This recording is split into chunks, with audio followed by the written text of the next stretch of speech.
right, we begin this hour with an in-depth look at free speech and censorship online. Yesterday, Facebook announced it's permanently banning a number of individuals it deems dangerous. For the most part, right-wing political activists who are often accused of promoting conspiracy theories and Islamophobia. And Facebook isn't stopping there. From now on, even normal users in good standing will risk being banned themselves if they promote, praise, or even share links to content by these banned figures. So this means you. So who exactly was banned yesterday? The list includes InfoWars publisher Alex Jones, British journalist Joseph Paul Watson, right-wing activist Laura Loomer, from Breitbart editor, former Breitbart editor Milo Yiannopoulos, and Nation of Islam founder Louis Farrakhan. But this is only the latest in a series of social media bans. Social media companies have come under fire over the last year for banning many other figures who they claim spread hate speech or disinformation. Among them, Gavin McInnes. He is the co-founder of media giant Vice and later creator of the controversial group Proud Boys Social Club, and often cited as the original hipster. He's joining us now live from New York. Gavin, I hope the designation of original hipster doesn't offend you.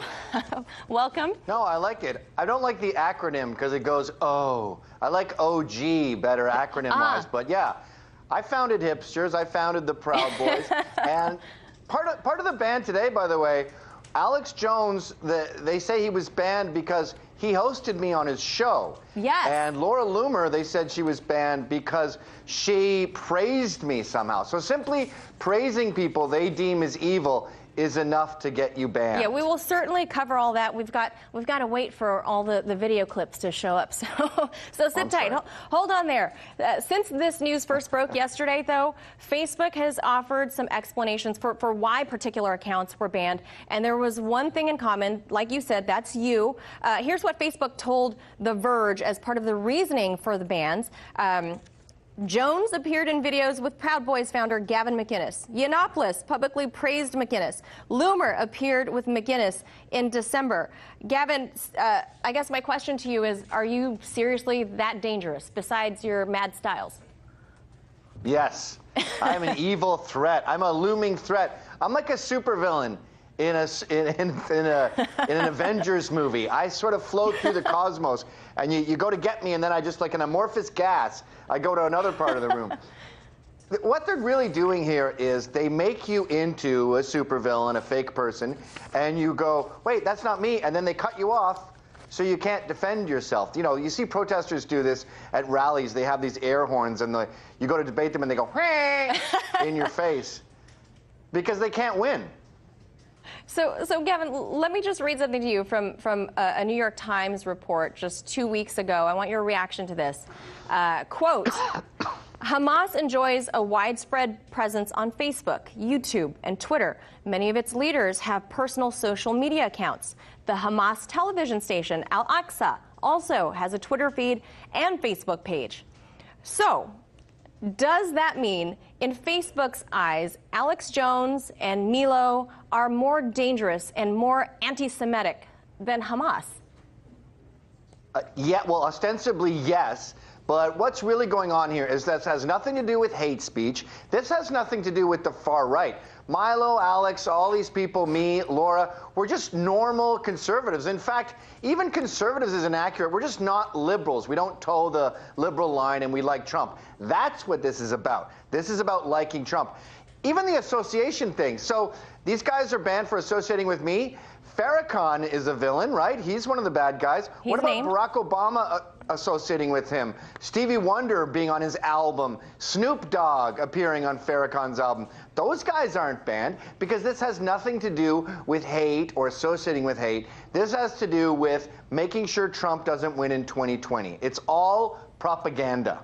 So we spoke yesterday with investigative journalist Ben Swan, as well as some other folks who have been banned in the past themselves, like Tommy Robinson, Enrique Tarrio. They all warn that this isn't going to stop at Facebook and Twitter. Already we're seeing similar moves by Chase, PayPal, MasterCard even.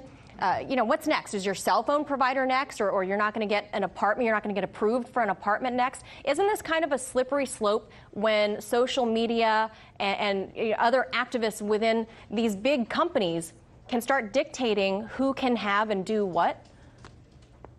Well, it starts with deplatforming, and then it's depersoning. And then your children are ostracized. Then your wife is ostracized. And you're right. The banks are starting to shut down accounts. They've been doing this for a while. The SPLC has been designated virtually everyone that's on the right a hate group, and then they pressure all these companies to deny them services. I think you're going to start seeing Airbnb. You already have. You're going to start seeing hotels, internet providers. It'll keep going and going and going. And it's ironic that all this propaganda this on Russian television is the only place that I can discuss the lack of free speech in America. I can't defend myself, and I'm not this evil villain they portray me to be. I think those evil villains should have a right to free speech, but they make you into this fascist who wants genocide, and then they go, I'm not talking to that guy. There's no defense for genocide. And you're like, A, I don't want genocide, but B, that guy should be able to talk. But you can't make me into this puppet and then say, we got to get rid of this monster I created. But then you can't defend yourself, so it gives them unlimited power. And they look noble in the process. They go, I got rid of some hate. Good work, me. Yeah, they've recently also kind of designated you this new white supremacist. I don't know if you're going to be burning crosses this weekend or what you're doing, but just so you know, you're talking to an Asian anchor. I don't know if you see me on the return feed, but oh, that's it. I'm out of here. So look, white nationalism, white supremacy is very esoteric. It's like I liken it to being an albino skateboarder.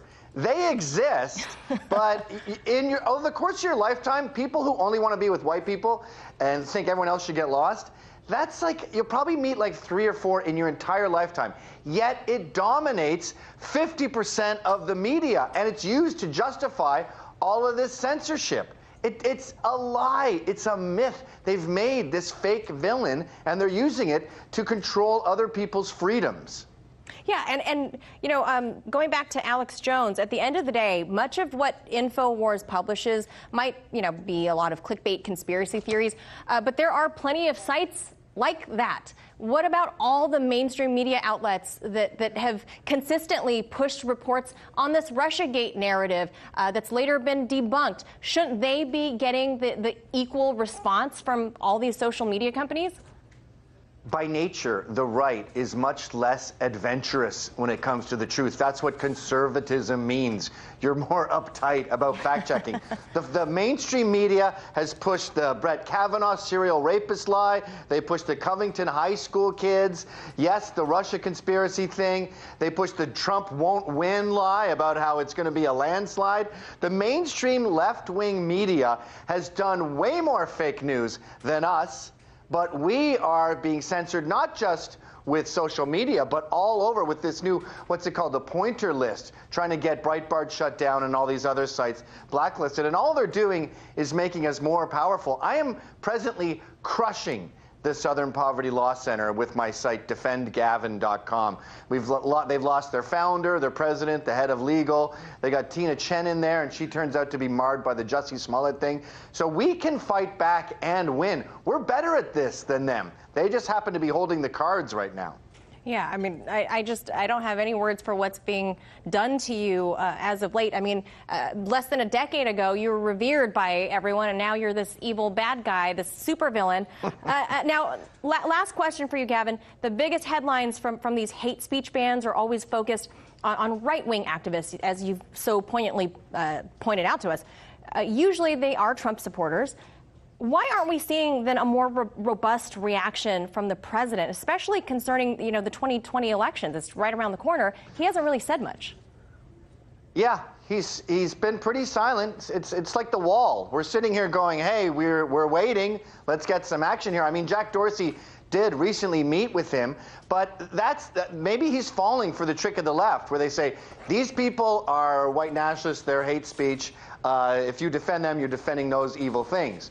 And someone has to get in there and go, no, they're not those things. Let them speak. Let them defend themselves. I would definitely like to see more action from Trump on this because it's un-American. America was founded with people arguing back and forth, and eventually, and it was at Britain's behest, by the way, eventually they said, let's get Britain out of here. And they started America. We are now shutting that down, where anyone with a dissenting opinion from the mainstream media has to be silenced. So that leaves Fox News and a handful of others, and it's manipulation. They're trying to manipulate the election, and that's not American.